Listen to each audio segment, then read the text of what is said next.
فبأي آلاء ربكما تكذبان. Tutuplah bejana-bejana atau wadah-wadah kalian sambil menyebut nama Allah, meskipun hanya ditutup dengan sesuatu ala kadarnya, dan matikan lampu-lampu kalian kalau mau tidur. Hadis riwayat Bukhari Muslim.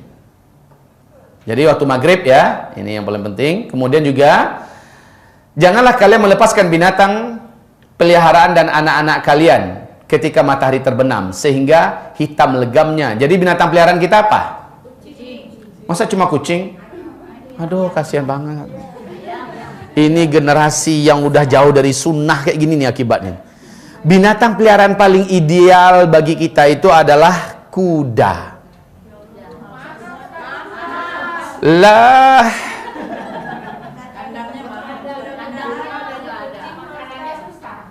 oke, kucing. Makanya nggak kaya-kaya orang Islam. Mau cerita tentang kuda nggak? Ketahuilah bahwa binatang yang paling dicintai oleh Rasulullah adalah kuda. Saya udah jelaskan kuda kok kucing. Ya.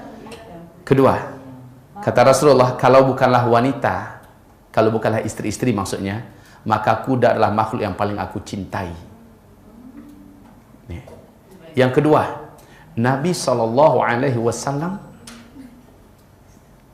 mengatakan bahwa sesungguhnya ringkikan suara kuda sangat menyiksa setan. Yuk, dengar baik-baik ini. Kalau rumahnya sering kena gangguan setan, pelihara kuda. Karena ringkikan kuda sangat menyakitkan bagi setan. Bukan kambing. Yang ketiga, kata Rasulullah SAW bahwa sesungguhnya kuda itu ada 3. Kuda untuk Allah, kuda untuk manusia, dan kuda untuk setan. Sahabat bertanya, ya Rasulullah, apakah kuda yang untuk Allah? Ini hadis Sahih Muslim ya. Rasul menjawab, kuda yang untuk Allah adalah kuda yang ditambat, kuda yang dibeli, kuda yang dipelihara lalu dilatih sehingga kuda itu terlatih, kemudian menjadi ahli menunggangi kuda itu, dipersiapkan untuk mengamalkan sunnah dan i'dad. Untuk mengamalkan sunnah dan i'dad. I'dad itu tahu? Nggak tahu. Kalau nggak tahu cepat bilang nggak tahu, biar cepat dijelasin. I'dad itu adalah persiapan untuk perang. Jadi dalilnya surat Al-Anfal ayat 60. A'iddu lahum mastata'tum min quwwah wa min ribatil khail. Ribatil khail, dan dari kuda perang yang sudah ditambatkan, persiapkan itu. Jadi kuda itu dipersiapkan untuk i'dad. Sama ada kita akan perang nanti atau tidak, pokoknya mesti ada satu kuda tambatan perang. Makanya Rasulullah bersabda, "Ma min rajulin muslim illa haqqa alaihi ayyartabita farasan lidinillah idza ataqa dzalik." Tidak ada seorang muslim pun saja melainkan wajib baginya memelihara seekor kuda untuk agama Allah jika ia sudah diberi Allah kesanggupan untuk itu. Ya. Jadi melihara kuda itu harus loh. I'dad. Ya.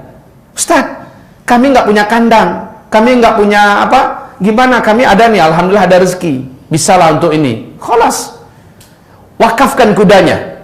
Pesantren kami termasuk pesantren menghidupkan sunnah berkuda. Wakafkan. Kita akan jadikan tunggangan anak-anak santri kita. Kita akan latih para pemuda kita untuk menunggangi kuda. Ya, wakafkan kudanya. Ustaz, kami yang belikan kuda. Kami yang beli. Kami sebutkan, nih ada kuda bagus, harganya sekian. Ya. Nah, kata Rasulullah SAW, siapa yang berinfak untuk kuda, seluruh apapun yang berkaitan dengan kuda, makanan kuda, itu akan menjadi sedekah untuknya. Minuman kuda akan menjadi sedekah untuknya. La yaqbiduha, nilai sedekahnya tidak akan pernah putus dari tangannya di sisi Allah. Ibaratnya dari pagi sampai malam dia bersedekah terus. Orang yang ngasih makan kuda, orang yang ngasih minum kuda, dari pagi sampai malam itu dihitung dia bersedekah terus, nggak putus-putus. Dan dia tidak pernah menutup tangannya dari bersedekah. Apa nggak dahsyat itu? Jadi untuk diketahui, kenapa saya uraikan ini? Karena ini direkam. Nanti ini menyebar melalui YouTube, ya. Ketika ini menyebar, banyak kaum muslimin sadar, yang mampu, yang punya harta wajib melihara 1 ekor kuda atas nama dia. Nah, supaya lepas jawaban nanti dia di hari kiamat. Kamu sudah punya kuda tambatan enggak? Rezeki kamu saya lapangkan. Nah, bagi yang mau tahu, silakan nanti bergabung dengan pesantren saya. Ustaz, saya mau wakaf untuk pesantren Ustaz 1 ekor kuda. Silakan. Kami terima, dan itu adalah untuk i'dad fi sabilillah.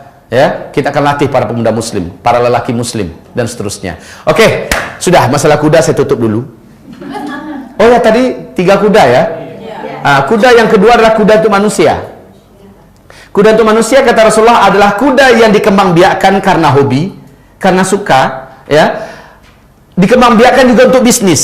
Maka Allah berkahi bisnis itu, dan Allah jamin orang yang buka usaha dengan kuda, dia tidak akan pernah fakir, tidak akan pernah miskin. Jadi kalau buka usaha dengan cara beternak kuda, dia tidak akan pernah miskin. Allah akan cukupi rezekinya. Subhanallah. Ya. Yang ketiga, kuda untuk setan. Kuda yang dibeli, dilatih untuk berbangga-bangga dan kebanggaan, dan untuk dipacu untuk berjudi. Ini kuda untuk setan. Ya. Nah, kita tentu saja yang nomor 1 yang kita bidik, kuda untuk Allah. Di mana keberadaan kuda itu menjadi berkah untuk kita. Oke? Dan kuda sangat menyakitkan bagi Syekh.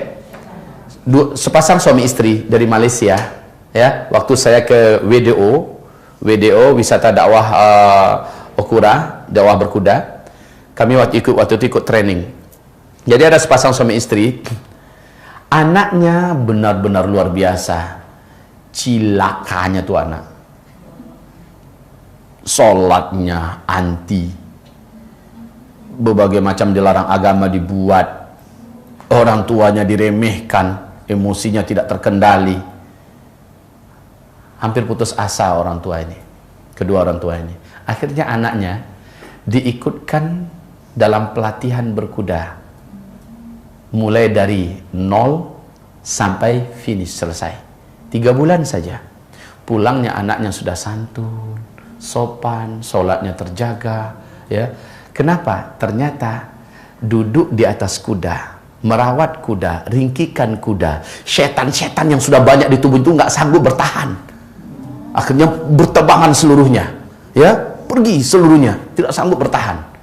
Makanya kalau ada anak-anak kita yang bandelnya minta ampun, laki-laki, katakan, kalau kamu masih mau menjadi anak saya, sana pergi latihan berkuda, saya tunjukkan tempatnya. Latihan berkuda selama 2 atau 3 bulan. Insya Allah dia akan berubah. Ya, pesantren kami juga akan tampung untuk pelatihan berkuda nanti. Insya Allah Ta'ala, dia akan berubah. Nah, bagi bapak ibu yang mau berwakaf kuda, ya atas nama dia, berwakaflah sekarang. Kita masih bisa menerimanya. Baik.